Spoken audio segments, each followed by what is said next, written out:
Ved at kopiere filer fra Word, kan man selvfølgelig også få alle sine gamle noter sat ind i OneNote, så man har sine noter, hvis man har skrevet i Word, eller hvis man har skrevet et eller andet sted, kan man sådan set bare kopiere dem ved at trykke Ctrl-C og kopiere dem ind i OneNote, hvor man har lyst.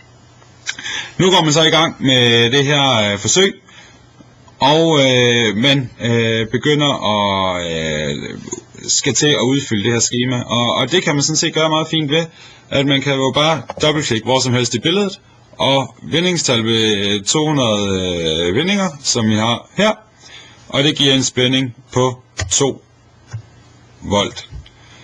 Vil man så finde ud af, hvad så med 400 vindinger, kan man klikke igen her, og der ikke, det er okay, man skal lige være sikker på, at man rammer rigtigt, og så kan det være, at man får 4 volt. Så på den måde kan man få udfyldt sit skema i forsøgsvejledningen uden, eller i det man nu engang sidder og skriver med, uden at skulle til at lave en tabel. Men man kan også gå ind og vælge at lave den tilsvarende tabel, hvor det selvfølgelig er lidt lettere at skrive den. Og i det her tilfælde, der skal vi så have en, der hedder 2x4. Ja, det er så på den anden led. Men man kan så gå ind og skrive spolens vindingstal.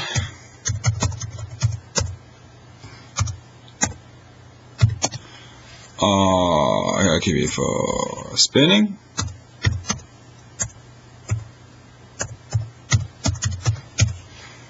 Og så kan man så skrive 200, 400 og 1600.